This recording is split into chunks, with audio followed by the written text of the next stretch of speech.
Voyageurs, voyageuses, bonsoir. Aujourd'hui, nous nous retrouvons pour la quatrième capsule de 50 nuances d'octet. C'est parti.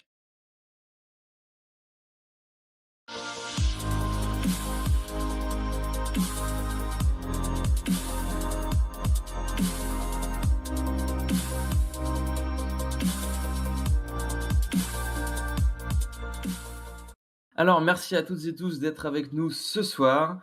On est toujours évidemment ravis de vous accueillir sur notre live. Je suis évidemment accompagné de Sébastien et Nicolas. Bonsoir les gars. S'ils me répondent. Bonsoir. Bonsoir tout le monde. Ça va, ils sont pas morts, je suis pas tout seul. Et du Mmh. coup, ce soir, alors juste avant, qu'on passe aux articles et qu'on présente tout ça, on avait 2 petites annonces à vous faire. La première, on voulait relayer le CTF Inter-IUT, qui est en fait un CTF plutôt destiné aux débutants. Donc c'est un CTF en fait qui est à la base destiné aux élèves en IUT, donc IUT Info, IUT, Réseau et Télécom. Et cette année, ça a été complètement décalé avec tout ce qui était coronavirus. Et donc, ce CTF aura lieu le 27 novembre. Donc, c'est des équipes de 4 personnes. Il y aura 50 équipes qui sont invitées à s'affronter sur ce CTF. Voilà, et il y aura pas mal de catégories qui seront représentées, si je dis pas de bêtises toutes, hein. Il y aura donc de la crypto, du forensic, de l'OSINT, de la programmation, du Pawn, du reverse, de la Stega, du web et évidemment du MISC. Voilà. Donc si vous voulez les voir, n'hésitez pas à les suivre sur Twitter parce que ils se diffusent chaque semaine en fait des challenges qui permettent de vous entraîner pour être au top le jour du CTF. Pendant les 48 heures de CTF, au moins vous serez vraiment bien préparé. Ça fait déjà au moins 1 à 2 mois qu'il y a des challenges qui sont diffusés, donc vous avez déjà pas mal de challenges à rattraper si ça vous intéresse. Et la deuxième annonce, évidemment, de ce soir, c'est que nous sommes sponsorisés par MonSQL, un sponsor Platinium. On est extrêmement content d'être enfin sponsorisé par le langage structuré de demande français. C'est tout simplement une surcouche de traduction qui permet de discuter avec des serveurs MySQL ou MariaDB dans la langue de Molière. Ça reprend la même démarche que des outils tels que Marcel ou Parallélépipède OS. Donc l'objectif, c'est de pouvoir utiliser la langue de Molière à peu près partout, et notamment pour discuter avec les bases de données relationnelles. Donc ça vous permet vraiment un gain d'efficacité énorme, surtout chez les développeurs paresseux à apprendre l'anglais. Ça leur permet d'être beaucoup plus efficaces. Et on attend évidemment avec impatience l'ouverture du code source du projet qui devrait se dérouler début 2021, si toutes mes informations sont exactes. Euh, et du coup, ce soir, on remercie évidemment le sponsor. Et ce soir, on va parler pas mal de cybersécurité. Sébastien, de quoi est-ce que tu voudrais nous parler ce soir en termes de cyber? Tu as des articles Alors moi, dessus? je voulais aborder, l'exécution de code à distance en 0 clic sous Linux, concernant le Bluetooth et ensuite je voulais aussi Yes. aborder, le choix, récent du Sénat, l'adoption en fait d'un cyberscore. Ok, ok. Alors, dans la thématique cyber aussi de ce soir, moi je souhaitais vous parler. Alors, je suis reparti d'articles de Znet, notamment un article qui parle des outils open source qui sont utilisés par les groupes qui développent des malwares en fait. Et également des entreprises qui se sont fait toucher récemment par des ransomware. Donc on va avoir Soprasteria cette semaine, Ubisoft, Crytek et deux autres sujets qui n'ont rien à voir avec la cybersécurité. GitHub contre YouTube DL. On va revenir un petit peu sur cette affaire. Et puis un petit sujet qui, moi, me tenait à cœur, c'était le fait que Minecraft Java Edition réclamera bientôt un compte Microsoft pour pouvoir jouer. Sébastien, est-ce que tu acceptes de commencer avec ton sujet? Mmh, oui, pas de souci. Ok. Alors, donc récemment, les chercheurs de Google ont mis en lumière, et ont mis en garde aussi les utilisateurs Linux, face à un nouvel ensemble de vulnérabilités zéro clic. Donc zéro clic, c'est, on entend par là, le fait que l'utilisateur n'a aucune action en fait, enfin du moins souvent la victime, hein, a aucune action à effectuer pour, que l'exploit se déroule. Donc ça se situe dans la pile, logicielle Bluetooth de Linux et donc permet à un attaquant, distant non authentifié, et à proximité, donc d'exécuter du code arbitraire avec les privilèges du noyau sur des appareils vulnérables. Donc selon les ingénieurs, ce serait 3 failles qui sont Mhm. collectivement appelées Bleeding Tooth, je le prononce très très mal, résidant dans la pile de protocoles open source BlueZ et qui offre un support pour de nombreuses couches et protocoles Bluetooth de base pour les systèmes basés sur Linux. Donc ça va être les ordinateurs portables ou même des appareils IoT.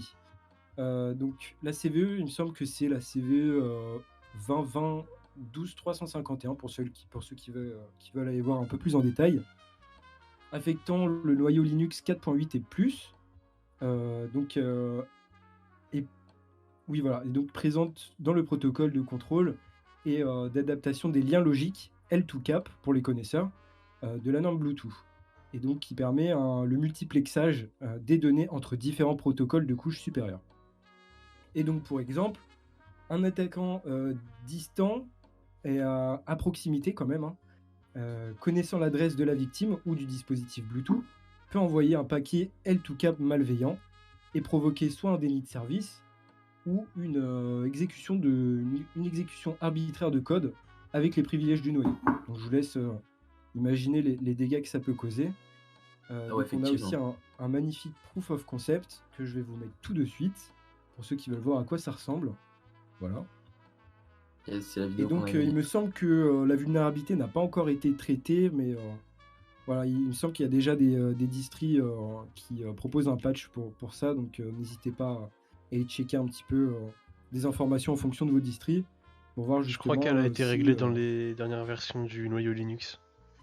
D'accord, ok, bon. Alors, c'est parfait. Heureusement.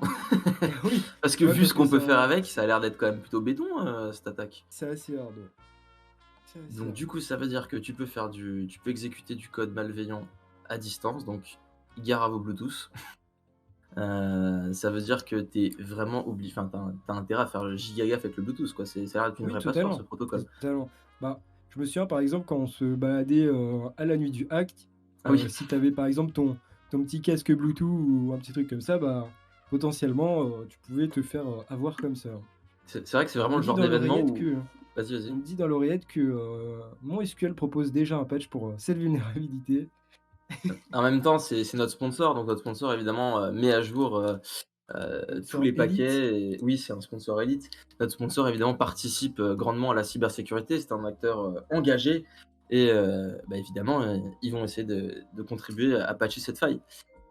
Mais c'est vrai que du coup, pour revenir aux événements, comme tu disais à Nuvac, il y a beaucoup d'événements comme ça où on dit éteins le Bluetooth et le Wi-Fi parce que sinon tu risques d'avoir des emmerdes, quoi. Ah mais totalement. Moi je me Donc souviens, bon. j'étais avec ma petite souris Logitech Bluetooth et puis Ah j'ai oui. appris par la suite qu'en en fait cette souris était clairement vulnérable, hein. Franchement, ça fait peur. Bah, après, encore si c'est que la souris qui chope, qui se fait. Bon, si c'est que la souris, Ah c'est mais pas non, là trop c'était grave. vraiment un vecteur d'attaque en mode Mais c'est-à-dire que ça aurait été exécution de code à distance quoi. c'est-à-dire que c'était la souris qui stockait, qui devenait comme un périphérique de stockage USB, tu vois, avec le... Ou juste en prend le Hmm. contrôle. Parce que par exemple, imagine un clavier Bluetooth. Si tu arrives à infecter un clavier Bluetooth, et tu veux potentiellement récupérer des frappes et faire une espèce de keylogger logiciel, tu vois. Ah bah là c'est libre à ton imagination, hein. Tu peux Hmm.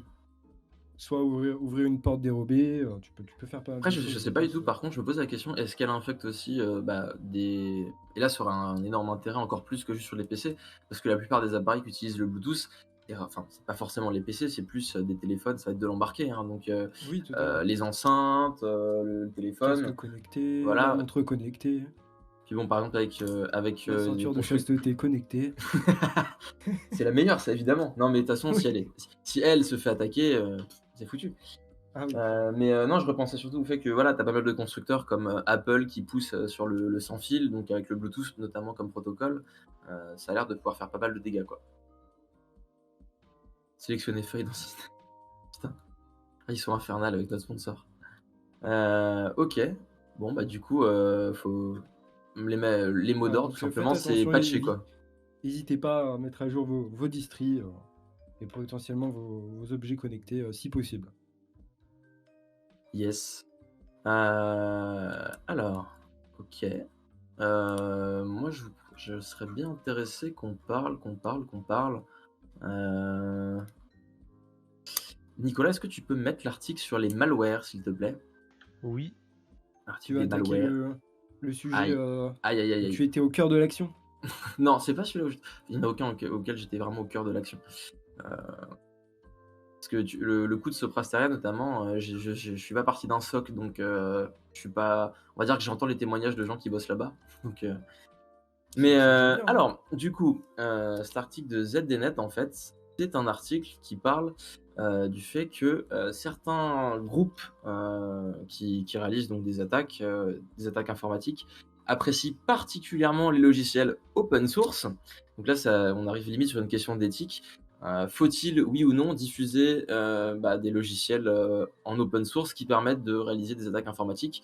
La plupart du temps, si ce n'est tout le temps, tu as forcément quasiment un disclaimer en disant attention, c'est seulement à des fins d'éducation et machin. Mais dans les faits, c'est pas vraiment le cas. Je veux bien, Nicolas, tu sais, le deuxième lien, tu avais une carte qui va avec, en fait. Et dans cette carte, tu peux sélectionner, voilà. À gauche, en fait, tu peux sélectionner, quand tu vas dans Select Group, tu peux choisir avec les différentes couleurs. Donc tu peux choisir par APT, donc pour voir quel APT utilise quoi. Donc par exemple, je veux bien que tu en sélectionnes un, je sais pas lequel, Fancy Beer par exemple, ou je sais pas, Lazarus, si tu arrives à les voir, Infinity Rat, si ça charge évidemment la carte. Voilà, et là en fait tu peux voir justement quel type d'outils j'utilise. Donc c'est une librairie. Ils sont connectés à quoi? Harley Lud. Ok. T'es sûr que t'as choisi un APT? J'ai l'impression que tu oui. pas choisi un OK, d'accord, bon. Je connais juste pas le nom de la librairie. Et donc on peut voir que, ce groupe Infinity Rat, oui, OK, utilise Ah du oui, coup, c'est ce genre de librairie-là. Et du coup, voilà, est-ce que vraiment maintenant tu as un intérêt à diffuser? Moi, je t'avoue que tu peux te poser des questions sur, voilà, si tu as fait des POC, des trucs comme ça, est-ce que tu as intérêt vraiment à les partager à tout le monde, à toute la communauté? Ou, est-ce que tu as intérêt plus à les partager dans des groupes très, très privés? Parce que ça peut faire des beaux dégâts. Je sais pas vous, moi je sais que si j'avais des Ça POC se à faire, un discute, truc hein. comme ça, ouais, c'est ça. Moi vraiment ça se Il y a discute, tu plusieurs vois. façons de diffuser l'information, justement. Bah, je sais Mais pas si faire un POC c'est la meilleure idée et de le filer à tout le monde, sachant qu'il est vraiment exploitable, quoi. Et puis quand tu regardes le graphe, c'est pas un ou deux outils, c'est des outils, beaucoup, beaucoup d'outils qui sont très populaires et très efficaces. Ça leur fait gagner un mais temps fou, quoi. c'est quoi? C'est des librairies, en fait, qui sont compromis, enfin, qui sont beaucoup utilisées par, plein d'outils et services, divers et qui sont compromis par, ces mêmes groupes en Alors non, comment ça se en passe, en en gros, c'est, toi, tu es un chercheur en sécurité informatique. Tu développes une librairie pour faire, je sais pas, de l'ARP poisoning, par exemple. Donc tu vas t'attaquer comment ça s'appelle? Aux couches, basses du réseau et tu te dis: «Bon, bah, c'est bien, moi, je sais le faire». Du coup, tu t'amuses à en faire une librairie et tu le rends disponible gratos sur internet en mode: «Regardez, si vous voulez tester pour vous entraîner, machin, vous pouvez le voir». Sauf qu'un groupe va faire: «Ah, bah, c'est bien, la librairie, elle marche super bien, elle est super efficace» et du coup, ils vont réutiliser soit la librairie, soit tout le logiciel, en fait. Eux, ça leur permet de ça la ils ont beaucoup moins de temps, de comment ça s'appelle? De développement. C'est beaucoup plus simple pour eux de récupérer une librairie ou un programme déjà tout fait et puis Mmh. l'exploiter, quoi. Du Ouais, coup, je vois toute ça, la toute la question est là, quoi. C'est-à-dire, c'est comme voilà, on utilise Kali, par exemple, pour faire du CTF, des choses comme ça, mais est-ce que le fait de partager Kali au plus grand nombre, est-ce que c'est forcément une bonne idée, tu vois? Mmh. Et ça, après, je pense que c'est vraiment Ouais, quelque chose qui se effectivement. discute. Et du coup, c'était assez impressionnant de voir qu'il y a une étude qui a été portée là-dessus. Et c'est pas juste des paroles en l'air en disant ouais, ils doivent réutiliser 2-3 trucs et tout. Quand tu regardes vraiment et que tu prends le temps, tu te rends compte il y a vraiment énormément de librairies différentes qui sont utilisées. Et surtout, par exemple, tu as des très très gros groupes, Fancy Beer, Lazarus, c'est quand même des groupes qui ont fait de sacrés dégâts. Et ces groupes-là, en fait, utilisent toujours des librairies open source, hein. C'est pas quelque chose, c'est pas quelque chose, juste script qui disent, «On va utiliser une librairie» ou je sais pas quoi. C'est vraiment une pratique qui est Ouais, extrêmement répandue. au final, ça leur fait gagner du temps, quoi. Ça leur fait gagner énormément de temps de développement. Après, ça, c'est encore ce qui a été vu parce qu'en reversant les trucs et tout, mais bon, si tu protèges bien ton système, c'est je t'avoue que est-ce que tu as enfin, après, si par exemple, tu es dans une boîte et que tu as fait un POC, est-ce que tu partagerais pas juste le POC en privé, tu vois, en interne, aux gens que de ta boîte? Au lieu de le diffuser, de mettre ça en public sur GitHub parce que bon, bah, c'est bien, tu es content, tu as montré ça à tout le Non, monde, mais mais tu potentiellement peux pas. Tu peux potentiellement attendre que le patch soit effectué, puis ensuite le partager, quoi. Ça peut être une solution aussi. ouais, bah, alors, bah, je pense que enfin, quand tu discutes avec des gens, notamment qui bossent dans des grosses entreprises, très rapidement, tu sais que, entre le moment où sort le patch et le moment où le patch est appliqué, bon, il Ouais, peut avoir des mois entiers, tu vois? c'est Franchement, vrai. c'est voilà. Notamment, bah, ça peut faire le lien avec notre prochain sujet, qui va être comment il s'appelle? Ah! Soprasteria. J'aime bien qu'on parle de Soprasteria parce que Sopra, justement, c'est ce qui arrive à Sopra. Nicolas? Ouais, nickel. Oui, le Heu, vecteur d'entrée au niveau de alors, Soprasteria. c'est ça. Soprasteria, pour ceux qui connaissent pas, c'est une énorme ESN française, donc c'est si ce n'est la plus grosse, si je dis pas de bêtises. C'est une grosse boîte, ils font du développement, ils ont tellement de librairies que enfin tellement de trucs, tellement d'activités différentes que tu peux pas toutes les citer, mais ils font du développement logiciel, ils ont même une cellule cyber, de ce que j'ai compris et ils se sont fait pirater dans la soirée du 20 octobre et on va dire que ça a fait très, très gros dégâts. Ils participent à une nouvelle séance cyber de la défense. Non, mais je sais qu'ils ont des avec Orange Cyber c'est ça, ils ont lancé des gros projets et tout, ils ont des très, très gros projets et là, ce qui s'est passé, c'est que, ils se sont fait avoir avec une attaque, je crois que ça s'appelle, machin truc Logon, un truc comme ça et en fait, c'est une attaque qui permettait de prendre le contrôle d'AD, donc d'Active Directory et ce qui s'est passé, c'est que, il y a eu un contrôleur Active Directory, au moins un contrôleur Active Directory qui avait pas été patché depuis, 1 mois. Parce que la faille était tombée depuis à peine un mois. Et ce qui s'est passé, c'est que du coup, ils se sont fait crypto-loquer par Ryuk, qui est un des pires ransomware que tu peux te choper en ce moment. Parce que de ce que j'ai compris en discutant avec des gars du SOC, notamment avec Antoine, coucou Antoine, euh, et ben en fait la rançon augmente très très vite. Si tu payes pas très très rapidement, la rançon te coûte extrêmement cher. Et puis, bah, le fait qu'en fait, qu'ils aient chopé un Active Directory, ils ont commencé à remonter, ils ont pu accéder à tout. Et le problème, c'est que, encore, c'était que Soprasteria, tu vois, ce serait pas trop grave. Mais le problème, c'est que Soprasteria, c'est tellement grand qu'ils ont des partenariats avec tout le monde. Donc, Ouais, potentiellement, potentiellement, oui. Il y a des voilà. portes d'entrée vers d'autres sociétés. Bah, j'ai entendu parler de certains tunnels ou VPN qui auraient entre certaines entreprises et Sopra. Et le lendemain de l'attaque, ils étaient un peu en mode panique à bord. Donc, Et ouais, d'après ouais. toi, ce Ryuk là, ce ransomware, Mm. ça s'est fait automatiquement et au moment où ils ont vu qu'ils avaient réussi à prendre la main sur quelque chose, ensuite ils ont fait quelque chose de plus ciblé ou c'était déjà ciblé à la base? Oula, bah alors là, après. On rentre Non, dans mais les détails, c'est c'est vrai. c'est ça, zéro Logan, exactement. Merci, merci maître Scribe. Je sais pas si c'est ciblé du tout en vrai.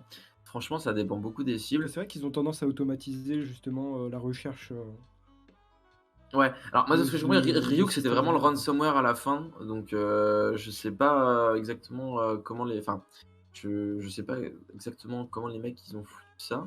Mais je pense que déjà, à mon avis, je pense que c'est plutôt une attaque ciblée parce que si Sopra s'est fait choper, enfin, si Sopra s'est fait avoir, enfin, Soprasteria, c'est quand même une entreprise qui a une renommée internationale, tu vois. C'est pas juste une petite boîte dans son coin, c'est pas une petite ESN microscopique qui a un rayonnement que français, tu vois.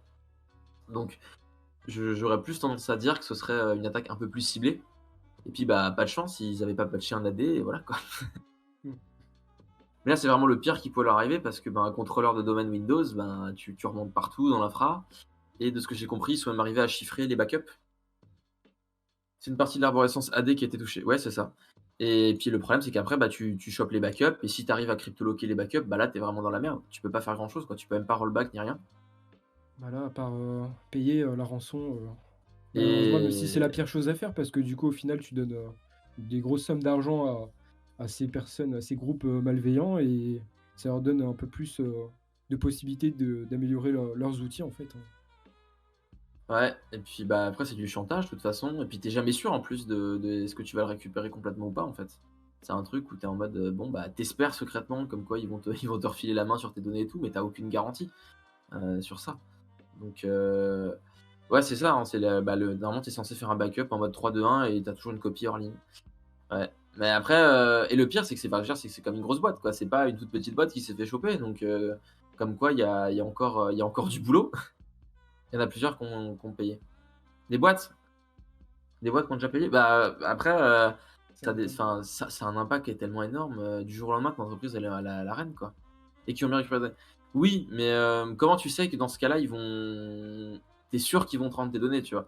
Ils peuvent essayer de te niquer et tout, le dernier doc Ouais, ransomware. au final, Tu s'ils te rendent pas les données, bah, ils se grillent un peu et mmh c'est un marché, hein, c'est vraiment un marché et s'ils te rendent pas les données, bah, ça va se savoir et du coup les entreprises ne les payeront plus en fait. Payeront plus les rançons, Tu des groupes qui ont des s'ils sont pas garanties. sûrs de récupérer la donnée. Après, avec des backups, en même temps de remonter ah bah oui, dans ton infra, faut que tu la remontes entièrement et surtout, faut que tu arrives à la remonter, mais en étant sûr que ce que tu remontes est pas contaminé, quoi. Si tu remontes en même temps avec des trucs, contaminés, tu dis que non, j'ai gare attaque pas dans les trous. Ouais, puis ils te rendent tes données, mais qui dit qu'ils te rendent tes données, avec une certaine intégrité? Les mecs, ça se peut, ils te rendent tes données, mais avec une petite, ils te glissent une petite backdoor dedans, tu sais? En mode, je reste persistant sur ton système, sur ton SI, dans quelques mois, je te refais chier, quoi. Après, tout bon plan si je paye. Une copie d'écho. En tout cas, je pense que eux l'ont regretté sévèrement et puis, bah, vu qu'ils montaient en plus un projet avec des entreprises, de cyber, en France, ben, en termes de crédibilité, ils sont cuits, quoi. Ils sont cuits. Mais c'est pas les seuls à s'être fait cryptoloquer ces derniers temps, notamment Crytek et Ubisoft. Ubisoft. Mais alors là, ça m'a fait beaucoup rigoler, Ubisoft, parce qu'ils se sont fait choper, le dernier Watch Dogs. Donc je t'avoue que les mecs, ils développent un jeu basé, sur, «Oh, vous allez pouvoir faire du hacking et tout» et ben, ils se sont fait niquer leur jeu. Sauf qu'ils se sont pas juste fait niquer, des exécutables. Ils se sont fait niquer Ils se sont fait piquer tout le code source du jeu, plus des secrets industriels qui, eux, sont énormes, c'est-à-dire le moteur de leur jeu. Donc très clairement, si ça finit, chez la con imaginons que la concurrence arrive à mettre la main sur le moteur du jeu, c'est moche, quoi. C'est vraiment le cœur du truc. Et du coup, eux se sont fait toper aussi, en même temps que Crytek. Heu et ils ont dit que s'ils payent pas, et ben là c'est le racket à coup de comment ça s'appelle? Je publie progressivement tous les fichiers de ton jeu, en fait. Sachant que c'est arrivé juste avant le lancement du jeu, le jeu se On lance le 29, donc c'est jeudi prochain. on est sûr que le code source du jeu a bien leaké parce que c'est vrai qu'il me semblait, avoir compris qu'ils étaient pas encore sûrs que c'était réellement le code source, du jeu ou Bah, écoute, moi de ce que j'ai vu, ça avait l'air d'être quand même plutôt confirmé. Il y a eu pas mal de sources qui l'ont relayé et ils ont envoyé des morceaux des petits morceaux pour montrer comme quoi ils avaient bien tout en place, quoi. Et ça avait l'air d'avoir une certaine cohérence, donc pour moi, je pense que je serais plus je tendrais plus sur le côté, comme quoi le leak est réel, tu vois? Mmh. Après, c'est comme enfin, c'est comme tout, c'est compliqué de savoir. C'est comme quand tu as eu les leaks, d'XP, tu vois? Les XP, comment on pouvait savoir que c'était le vrai, leak avec, le code source, d'XP? Mmh, ouais, c'est vrai. Heu, imagine que tu rentres ça dans bah, là, le mont SQL, ce serait moche parce que c'est quand même un projet tellement jeune que si MonSQL tombe, bah, tout tombe, hein. Tout le projet tombe, hein. La French Tech, va être déçue, hein, si MonSQL tombe, hein. C'est quand même, l'élite de la French Tech, le MonSQL. C'est une fierté française et mais en tout cas, ça avait l'air d'être assez sévère quand même, tout ce qu'ils ont piqué et du coup, voilà, ils disent comme quoi ils ont leaké une partie de ce qu'il y a Ubisoft et des trucs de chez Crytek. C'est c'est quand même enfin, surtout, c'est vraiment des secrets industriels purs, quoi. C'est du comment on appelle ça? C'est du cœur de métier qui a été piqué, quoi, donc mais vraiment, moi, ce qui m'a fait mourir de rire, c'est le fait que ce soit, Watch Dogs qui se fasse niquer, tu vois? C'est vraiment le jeu qui parle de piratage, mais non, c'est eux qui se font niquer, surtout ça. Ouais, c'est vrai. Voilà, est-ce que vous avez d'autres choses à ajouter là-dessus ou pas? Non? Est-ce que Seb, tu veux bien nous parler du coup du cyberscore? Parce que je n'ai absolument pas du tout suivi ça par contre, le cyberscore. Alors oui, donc de ce que j'ai compris, j'ai vu ça, il me semble, hier, c'est le Sénat qui a adopté une proposition de loi Ok, donc, visant à créer un système de notation un peu comme ce qu'on peut avoir justement au niveau de la nutrition, c'est le Nutri-Score. ok. Donc, c'est un système d'étiquetage qui évalue la valeur nutritionnelle d'un produit Mhm. avec un logo allant de A à E. Et donc, ce serait mis en place de la même façon pour le cyber et enfin, en tout cas pour la sécurité. C'est une forme de certification de ce que j'ai compris. Après, c'est tout récent, ça a été adopté le 22 octobre justement. Et Ok, ouais, c'est tout neuf. du coup, bon, bah, faut voir à l'avenir si c'est une réelle utilité ou si c'est. Si c'est du bullshit marketing. Oui, voilà, c'est ça. Parce qu'en vrai, enfin, moi je pense que l'idée peut être séduisante parce que bah on n'a pas tous des compétences techniques et tu vois un bagage Oui, pour le faire. ça peut Mais, être intéressant pour les moldus totalement. mais derrière, bah, c'est comme tout, il faut voir comment c'est considéré. Alors du coup, c'est sur le niveau de protection de leurs données personnelles en ligne. Est-ce que est-ce que ça a quelque chose aussi à voir avec leur traitement ou pas? Est-ce que leur traitement est mis dans les critères ou est-ce qu'ils n'ont pas du tout parlé des critères? Alors, j'ai pas plus d'informations. Alors, de ce que j'ai compris, en gros, ce serait aux opérateurs de plateforme de fournir eux-mêmes le diagnostic. Donc, sur la base d'indicateurs fixés par décret. Après, bon, bah, malheureusement, je pense qu'il n'y a pas encore beaucoup d'infos à ce sujet. Ouais. Ah bah, c'est comme souvent, hein. Souvent il y a pas forcément d'infos et tout trop au-dessus. Mais bah du coup, Mais c'est un bon, truc à ces suivre, quoi. indicateurs, voilà quoi, si on les a pas Ah, encore, malheureusement, on peut pas trop et c'est un truc que déterminer quoi. franco-français ou éventuellement ça pourrait s'exporter sur le terrain européen? Il me semble que c'est totalement français. Même le Nutri-Score, il me semble que c'est français d'ailleurs. Oui, oui, c'est français, je crois. Ok. J'ai pas du tout checké si c'était européen, mais non, je pense que c'est full Ouais, français. déjà censé protéger, hein, se dirait donc noter contexte avec ma place. Ok, d'accord, une espèce de certification. Bon, bah c'est encore un truc à suivre. Franchement, en vrai, j'avoue que tu prends tes parents, enfin des personnes qui connaissent rien du tout, tu vas sur le produit, hop, tu regardes selon l'indicateur, voilà quoi. Après, faut être sûr que les, faut être bien sûr que ça soit respecté, qu'il y ait pas des trucages et tout. Mais si les critères de sélection pour calculer ce score sont intéressants, ça peut avoir une vraie utilité quoi. C'est con parce que ce Mm. score ça a du sens, il va vers n'importe quel caractère sur des points précis, sur du sévère, ça me semble full bullshit. Bah c'est ça, c'est pour moi le gros souci c'est quels sont les indicateurs. Parce que les indicateurs.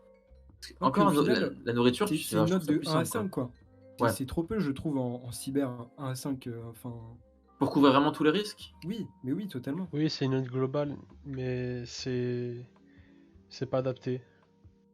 Bon, voilà, c'est ça.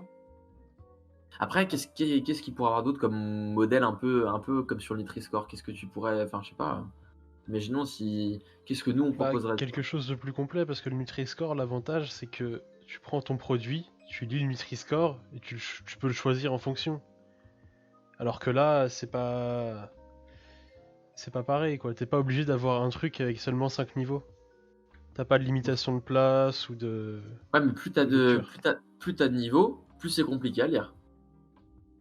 Ça va être plus Oui, chiant. Après le combo qu'il faut arriver à, enfin, faut trouver le juste milieu entre nombre de, comment on appelle ça? Entre le nombre de, ah, j'ai oublié.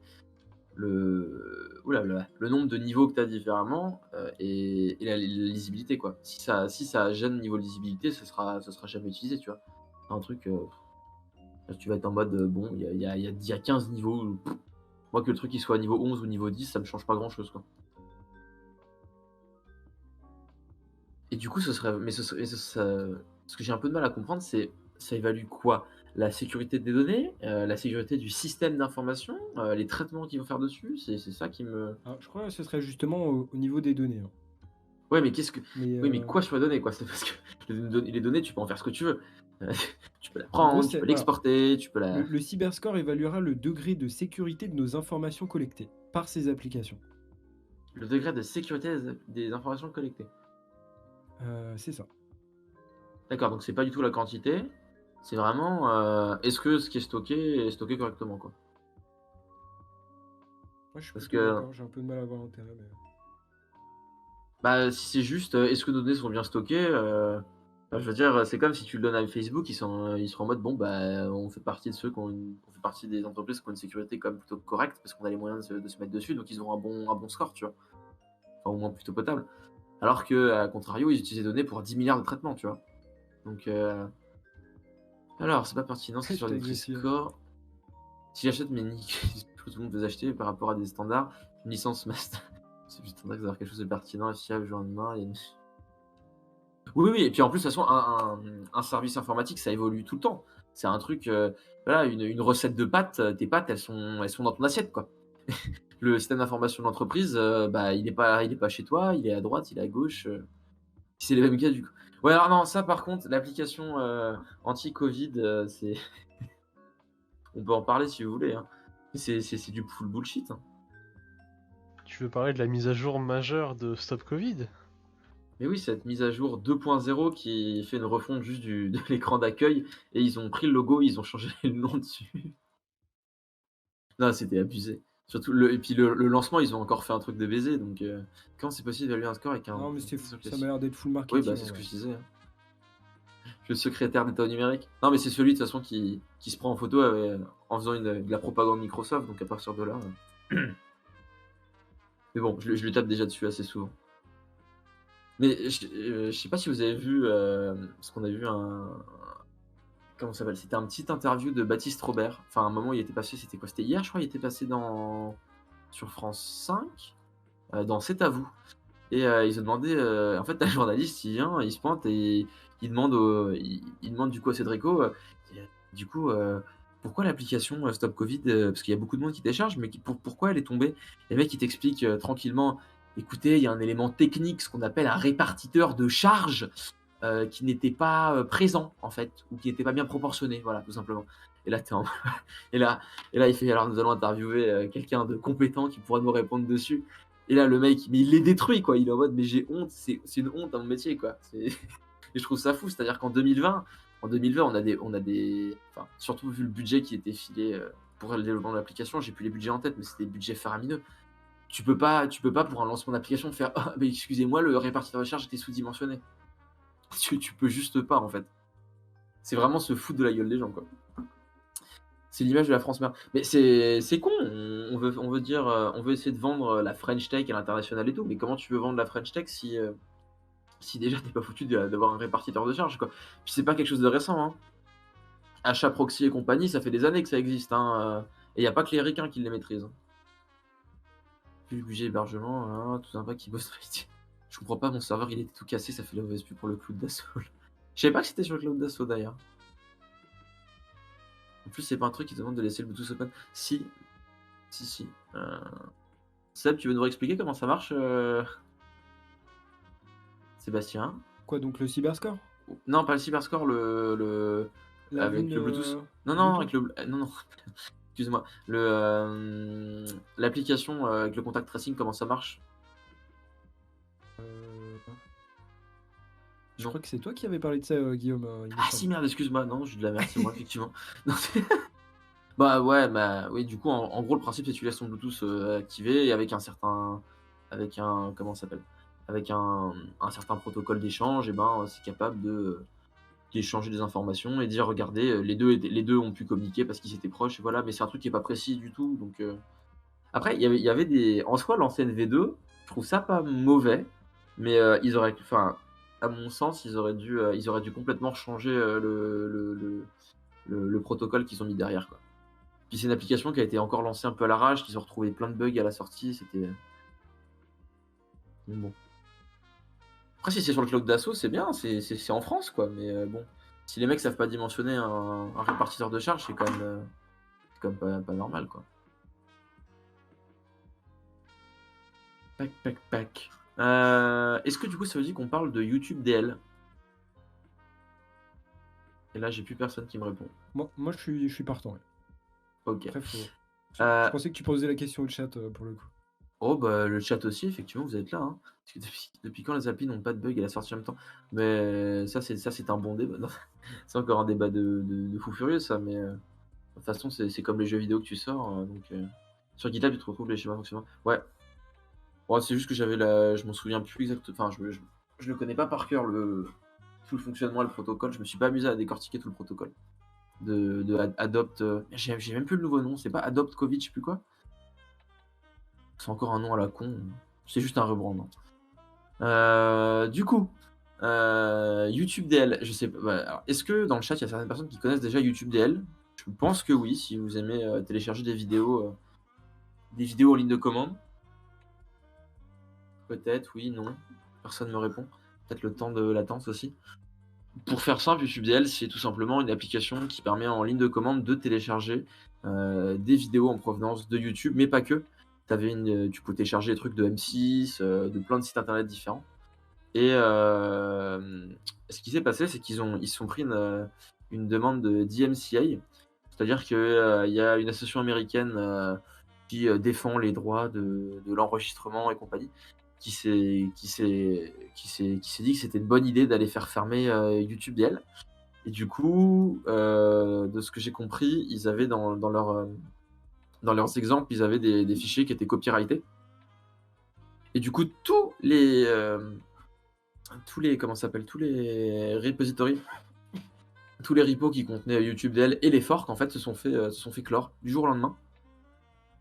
Et le problème c'est que YouTube DL, bah, c'est utilisé comme ça, mais c'est utilisé aussi par d'autres produits. Digital Medical, c'est ça exactement.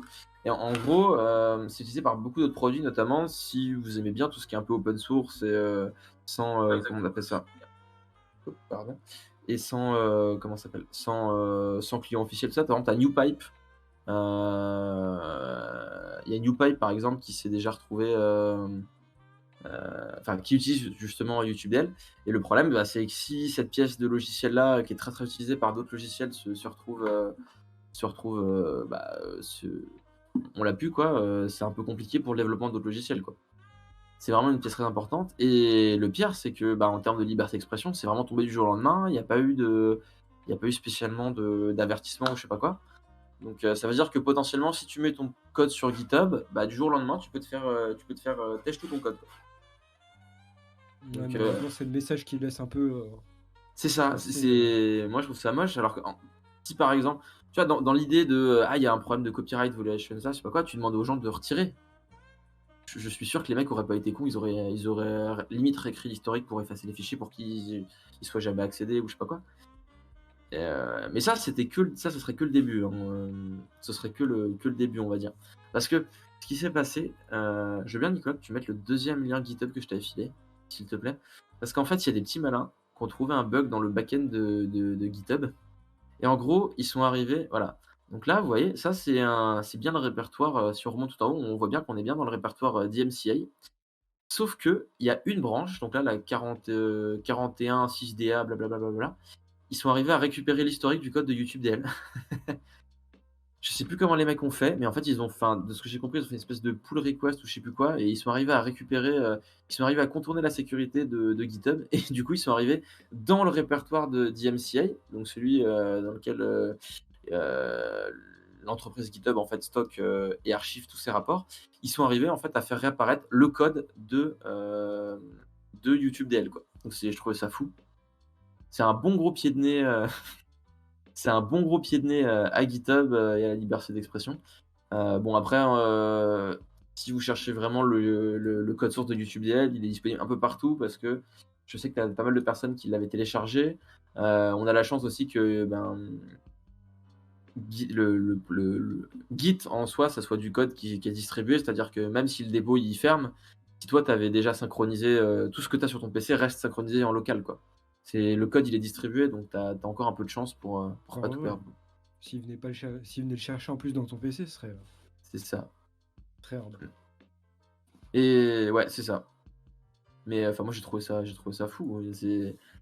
Et de ce que j'ai compris, c'est un problème de sécurité bon, qui n'a pas encore été réglé. Et j'ai vu ça il y a quelques heures, ce truc-là. Et j'ai trouvé ça m'a vraiment tué. Ça veut dire que potentiellement, GitHub ferme ton truc, mais en fait, tu as toujours moyen de récupérer tous les fichiers et de les faire repop, un peu tous les moments. Donc bon, c'est après mais du coup, par contre, je me demande, YouTube Dev, les prochains développements, où est-ce qu'ils seront faits, quoi? Parce que s'ils peuvent plus les faire sur GitHub, peut-être que GitLab va les accepter. Je sais pas, est-ce qu'ils peuvent refaire un qu'ils peuvent faire quelque chose? Y compris sur Il n'y a pas des Twitter, initiatives un peu plus libres que GitHub et GitLab, justement? d'hébergement de code, public? Ouais. T'en avais une autre, je me souviens, mais c'était basé sur Gitea. Une forge logicielle libre comme GitHub, ben, souvent tu SourceForge, mais SourceForge, c'est un petit peu mort, je crois. Qu'est-ce que t'avais comme truc? T'avais Twitter. tu Codeberge. Si je dis pas de bêtises, tu Codeberge qui propose ça. Codeberge, c'est ça, ouais. En gros, ils ont une instance Gitea, qu'ils font tourner et que tu peux rejoindre facilement. Et vu que Gitea, enfin, vu que Gitea, est, libre et que tu peux facilement l'auto-héberger et que surtout il est très, très léger, et ben, sur Codeberge, de ce que j'ai compris, ils arrivent à faire tourner sur un seul serveur. Ils peuvent, avoir un bon nombre d'instances et tout. Donc c'est un peu le alors bon, il y a, oui, ils ont quand même putain, ils ont combien de pages? Ah, ils ont des dizaines de pages, de code, Codeberge. Donc ouais, non, non, il y a tu Codeberge. Après, le problème, c'est que tu plus le même rayonnement, que, comment on appelle ça? Tu pas le même rayonnement que GitHub, quoi. GitHub, quand tu demandes aux gens de collaborer, tout le monde a déjà un compte. La clé USB, c'est le meilleur outil de distribution de code. Bah, c'est pratique, mais, c'est quand tu un logiciel quand tu développes un logiciel qui a une très, très grande portée, bah, tu vas pas envoyer des clés USB à l'autre bout du monde, quoi.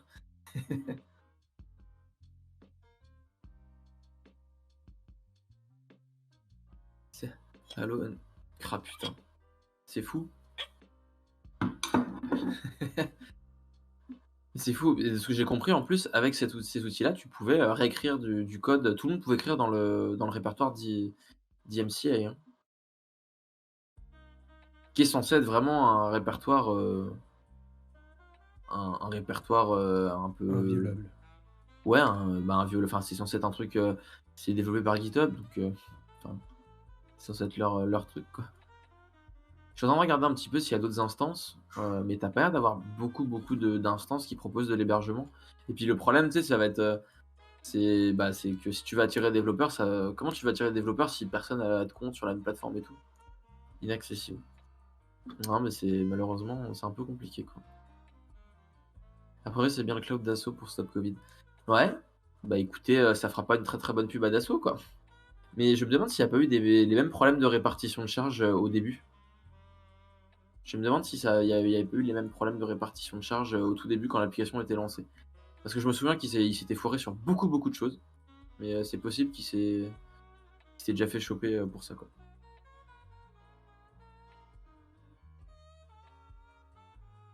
Hem, Yep. Bah, pour moi, c'est tout. Il y a pas grand-chose d'autre à à rajouter là-dessus, hein.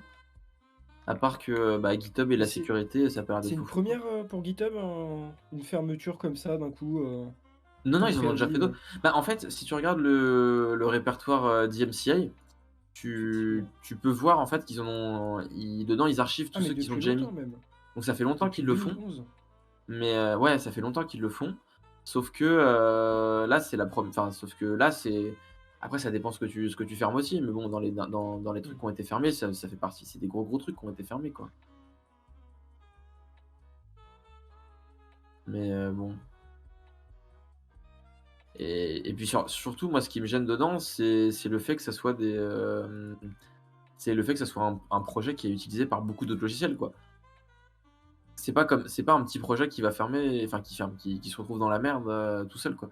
C'est un Bah, c'est un projet qui a justement, certaines c'était pas, portes. NewPipe? Est-ce que NewPipe utilise, Si, c'est ça justement ce YouTube que je Dev? disais. NewPipe, OK. il l'utilise. Ah bah, c'est triste parce que moi qui utilisais cette petite application bien pratique, Bah, après, elle continue à développer, mais par contre, actuellement, il y oui, aura pas de version de YouTube d'elle tant qu'ils auront pas trouvé une nouvelle maison.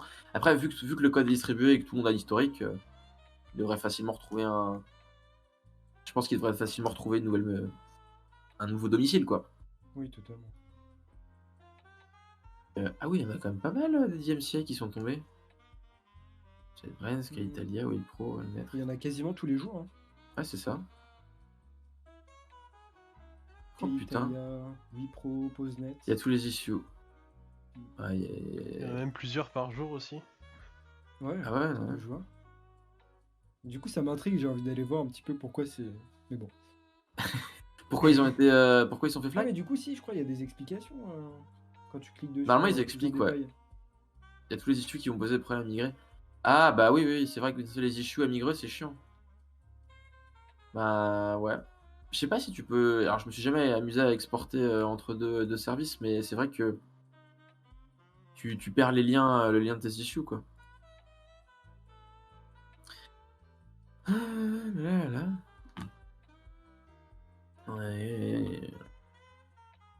Qu'on n'avait pas un autre petit sujet. Écoutez, moi je voulais parler de Minecraft. Ah oui, Ah ouais. Ouais, c'est un petit truc, mais ça m'a un peu dégoûté. On va dire que ça fait extrêmement longtemps que je joue à Minecraft. Et pour les très anciens et les très vieux comme moi, qui ont déjà joué, euh, en gros, il y a une époque, tu devais avoir un compte Mojang avec qu'un pseudo. Après, tu as vu le. Enfin, non, c'était un compte Minecraft. Après, ils ont migré ça sur ce qu'on appelle un compte Mojang, qui est un compte en fait pour rassembler tous les jeux du studio Mojang. Donc bah, jusque-là, rien de très novateur, hein, juste tu migrais ton compte C'est-à-dire et voilà. Minecraft et Scrolls, qui n'existent plus. Scrolls, il y avait un autre truc, il y avait un autre jeu en 2D T'avais plusieurs jeux en plus, mais ils en ont fermé plein, c'est dommage. Au final, Ouais, ils ils ont les mis ont tout un peu quasiment par tous dessus. fermés, sauf Minecraft, et je sais pas si Dungeons il est dessus aussi ou pas. Si, en fait, toute la licence Minecraft sont développées par Mojang. Euh, et maintenant ils sont vraiment concentrés sur Minecraft, mais plus sur les autres jeux qu'ils avaient développés à côté, quoi. Les autres licences, ils les ont fermées parce qu'elles n'avaient pas pris aussi bien que Minecraft. Mais du coup, ce qui s'est passé, c'est que là maintenant, bon, il y a quoi, ça fait quand même pas mal d'années que ça a été racheté par Microsoft, et ils se sont dit, bah vous savez quoi, eh ben on va tout migrer sur les comptes Microsoft, ça sera plus simple. Et moi, ça me fait un peu beaucoup chier parce que, alors j'ai un compte Microsoft, donc en soi faire la migration, ça peut me poser beaucoup de soucis. Mais ce qui me gêne, c'est les arguments qui ont été avancés en disant oui, mais c'est pour la sécurité, blablabla, blablabla. C'est surtout pour faire chier les joueurs. Enfin, surtout, c'est pour enfermer les joueurs avec un compte Microsoft. C'est-à-dire que si de base, tu n'avais pas de compte Microsoft, t'avais pas besoin, enfin, t'avais aucune raison de t'en créer. Là, ils t'obligent, ils te forcent à utiliser un compte Microsoft, alors que de base, t'as pas forcément besoin d'avoir les services Microsoft. Enfin, moi, tu joues à Minecraft, je suis désolé, t'as absolument pas besoin des services Microsoft, quoi. et du coup, est-ce que ça impacterait la version Java Alors, du jeu ou. en gros, c'est que sur la version Java, c'est-à-dire que les autres versions sont déjà. Les autres versions du jeu sont déjà avec un compte Microsoft, avec le Xbox. Ouais, t'as la version Microsoft Store, il me semble. T'as les T'as consoles. c'est ce qu'on appelle la Bedrock Edition en fait. Et la Bedrock Edition, c'est toutes les autres éditions autres que la Java. C'est faire D'accord. simple. Et ce qui se passe, c'est que ça fait des années qu'elles se sont toutes synchronisées ensemble, elles ont toutes le même moteur de jeu, c'est pour ça qu'on peut faire du cross-platform, tout ça. Et elles utilisent Xbox Live. Voilà, bon, juste là, elles ont toujours été créées autour de Microsoft ou presque, donc c'est pas trop gênant. Mais là, c'est vraiment la version classique qui veulent passer en version Java. Enfin, la version Java, justement, auquel ils veulent changer l'authentification, quoi. Et ce que j'aime pas, c'est qu'étant donné que étant donné que Minecraft plutôt est une licence extrêmement populaire, c'est une porte d'entrée vers le monde Microsoft. Bon. Puis le problème, c'est que, enfin, moi, ce que j'aime pas, c'est que tu te retrouves coincé à l'écosystème Microsoft, quoi. Tu perds, c'est-à-dire que si tu vois, par exemple, je sais que récemment, notamment, toi, tu m'as dit comme quoi tu avais le souhait de supprimer ton compte Facebook, par exemple, tu vois. Oui, De supprimer tes comptes et tout. qui est un peu le cas. Ouais, j'ai compris que tu avais commencé et tout.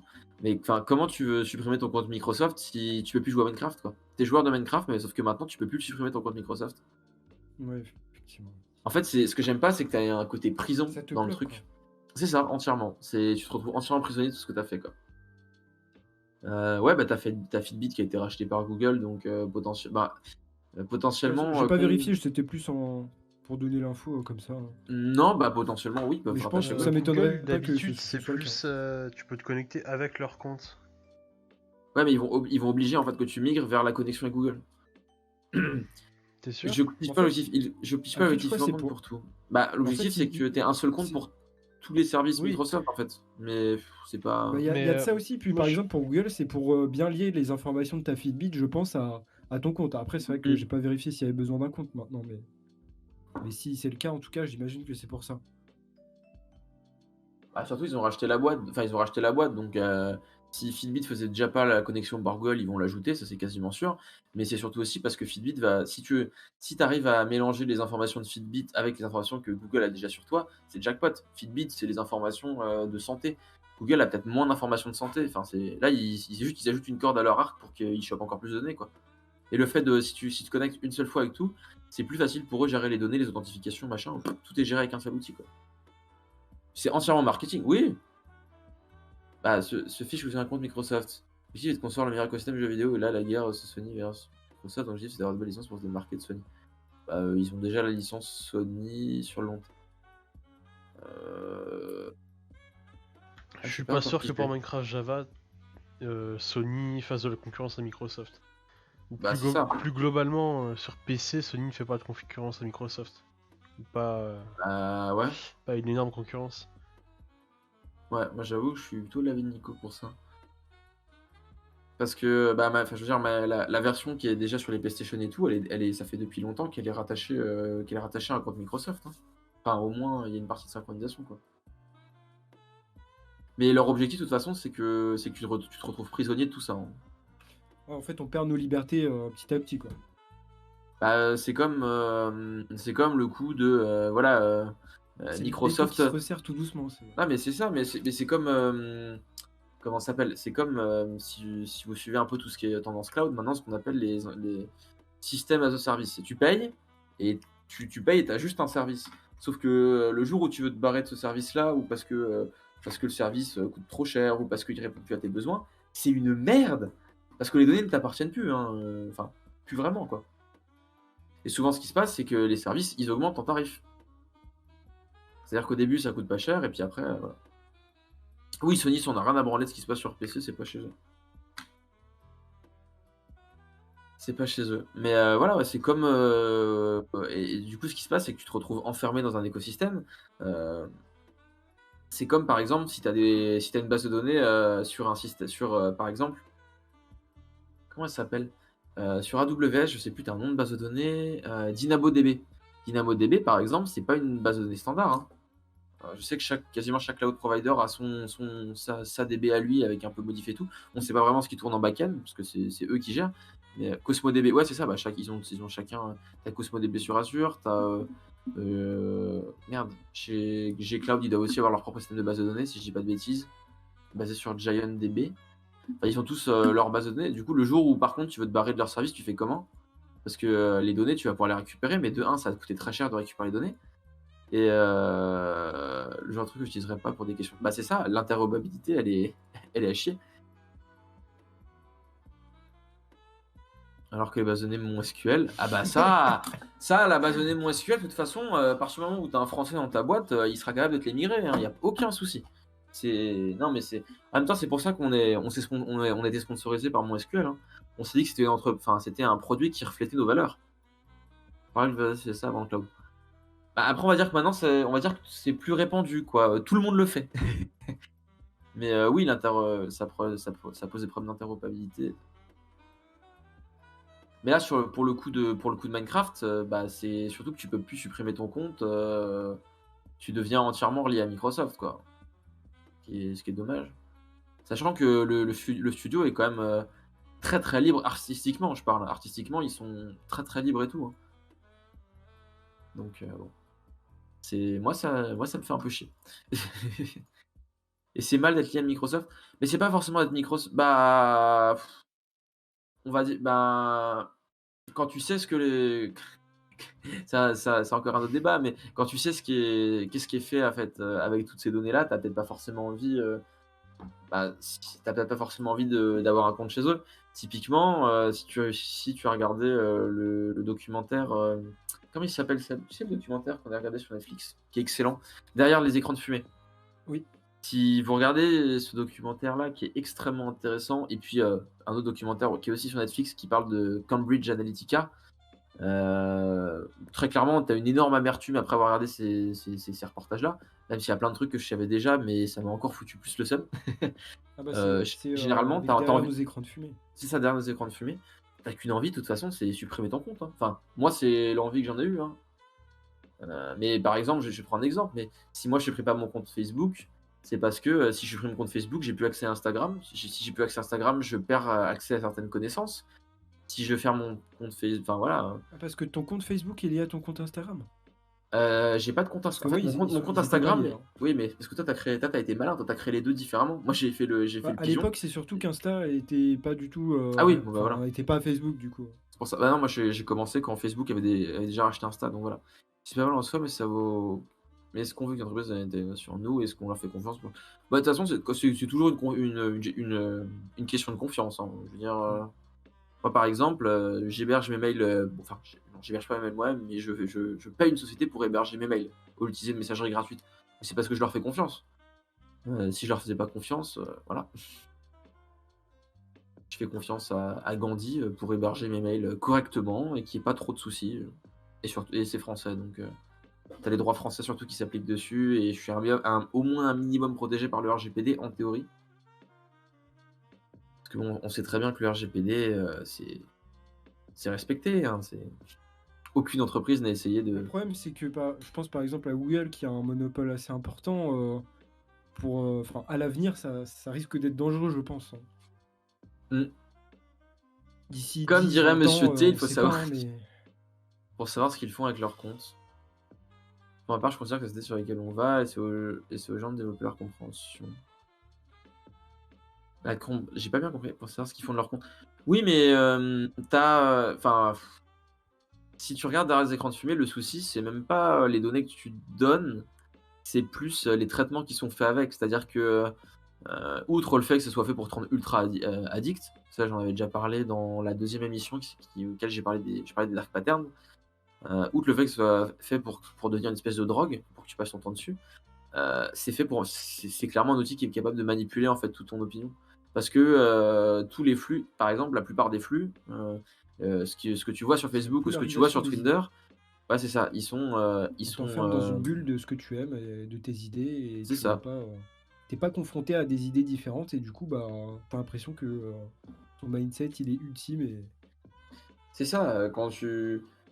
L'intérêt pour l'entreprise, c'est que tu passes le plus de temps possible chez eux, ou chez elles. Donc, qu'est-ce que tu fais? Enfin, qu'est-ce qu'elles font? Elles t'immergent dans les informations qui te font plaisir. Et si vraiment c'est rien de je. bon. On va dire qu'il y a plein de problématiques à ça, et le mieux c'est carrément de regarder le reportage parce qu'on va pas. C'est compliqué C'est très très bien expliqué dans Ouais, The Social Dilemma. c'est assez Moi, compliqué ça m'a vraiment d'expliquer conforté comme dans ça l'idée entre nous, quoi. de me séparer de certains réseaux sociaux. Mm. Franchement, ouais. Comme dirait Monsieur T, il faut savoir à qui faire confiance. Après, c'est vraiment une opinion personnelle, hein. Si derrière vous avez confiance en des gens américains, bah, faites-vous plaisir, hein. Foutez tous vos mails chez Google, chez Yahoo, aucun souci. Et le royaume Ça existe l'arbitraire encore, aussi. quoi. Un compte peut être bloqué pour une raison XY si le compte est lié à Pansas.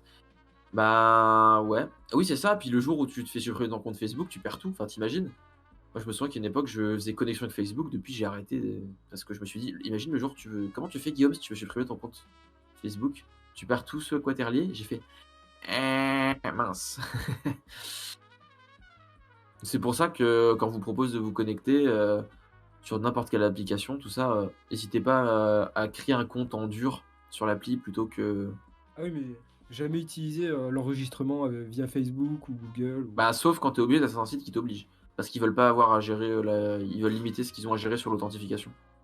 En fait, ils ont la flemme de se faire chier à mettre un système d'authentification correct. Du coup, ils font juste la connexion avec d'autres services. Bah, autant pas utiliser le service, quoi. Là, t'en avais un, c'était Stackshare par exemple, que j'aime bien, qui permet de montrer les différents stacks techniques utilisés par les boîtes. Tu peux les informations publiques, donc voilà, tu sais que chez Uber ils utilisent ça, ça, ça et ça. Parce qu'en fait, pour accéder aux informations, tu es obligé de te connecter. Et tu es obligé de te connecter avec un compte Twitter ou GitHub et tout. Donc moi je trouve ça un peu chiant.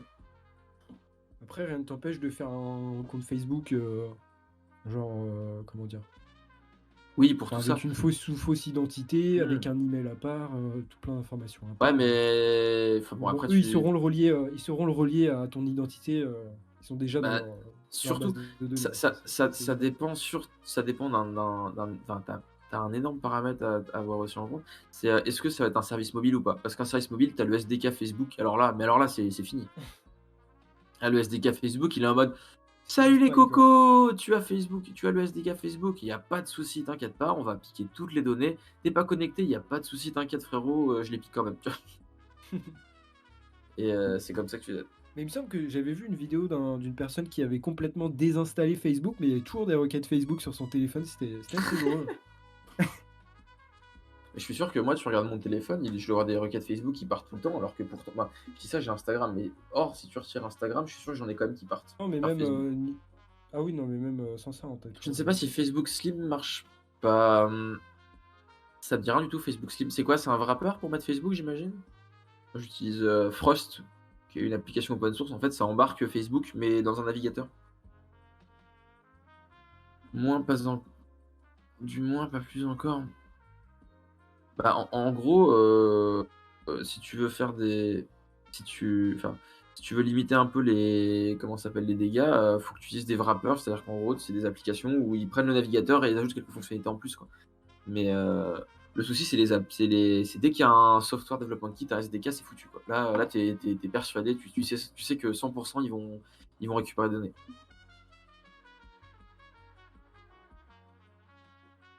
Ok, pareil pour Facebook Slim, Facebook dans un WebView. Oui, bah c'est dans un WebView, c'est ça, c'est de l'embarquer, ils ont embarqué le truc. Mais du coup, t'as pas le. Vu que c'est qu'une page internet, t'as pas le SDK en fait. Parce que le SDK, il faut que l'application soit en dur, quoi.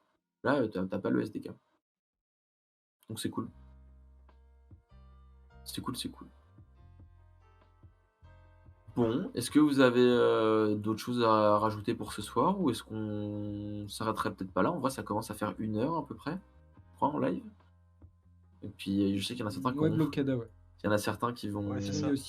qui vont les taffer. Attends, c'est quoi? C'est Blockada. La Blockada ou Blockada AdGuard. version gratuite et AdGuard version payante. Mais c'est dommage D'ailleurs, parce que AdGuard il propose plus de licence à vie, il me semble. si, il les propose toujours, Si, je il crois. propose toujours. AdGuard, Ah non, c'est juste la dernière fois, j'avais pas trouvé. Ah oui, c'est parce qu'il fallait appuyer sur une petite option. Par défaut, il propose des licences renouvelables. Mais du coup, si vous cherchez vraiment un super outil qui marche sous Windows, il y a Blockada. Enfin, Blockada, non, il y a.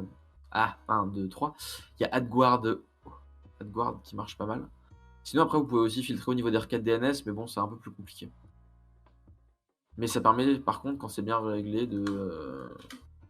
Quand c'est bien réglé. Sur ce qui se passe, Yep. en arrière-plan, quoi. Mais le problème, c'est en fait Blockada et AdGuard sur la machine, je trouve qu'ils sont plus efficaces. Et en fait, t'as d'autres options que juste bloquer les noms de domaine. En fait, ça retire les fragments, avec des URL qui sont un peu qui permettent genre les balises UTM, qui sont en fait des balises qui permettent de savoir d'où viennent les clics, des choses comme ça, ils te les retirent. C'est assez sympa.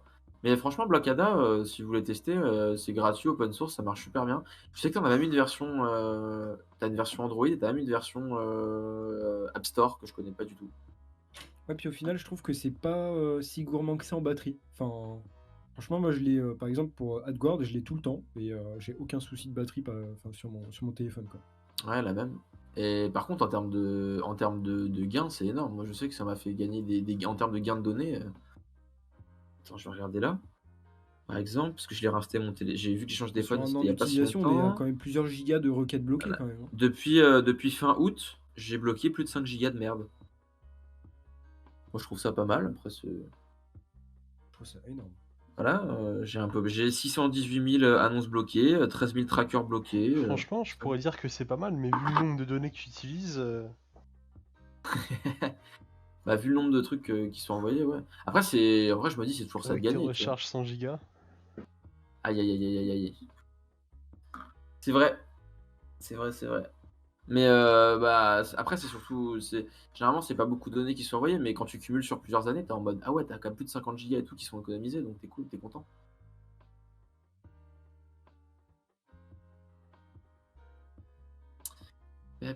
T'es content comme ça. Alors. Ah là là. Putain, j'ai fait de la merde sur la view modérateur, j'ai tout niqué. Elle est toute cassée chez moi. Bon. Écoutez, est-ce qu'il y a d'autres sujets ou pas que vous voulez aborder toujours ce soir? Pas pour moi. Non, on a fait le tour. Je pense qu'on a fait le tour, ça fait déjà au moins une bonne heure qu'on est en live. Donc, je vous propose qu'on clôture cette 4e capsule Je vous invite évidemment à nous follow sur notre chaîne Twitch pour les prochaines capsules. Et puis sur notre Twitter aussi pour être un petit peu à l'affût de tout ce qui se passe. C'est par là qu'on communique énormément, donc n'hésitez pas à nous follow là-bas. Et puis bah, je pense qu'il est temps de fermer et de clôturer cette 4e capsule. On dit au revoir? Écoutez, merci à tous. Bonne soirée. Bonne Bon soirée, courage bonne pour nuit. demain. Bonne soirée!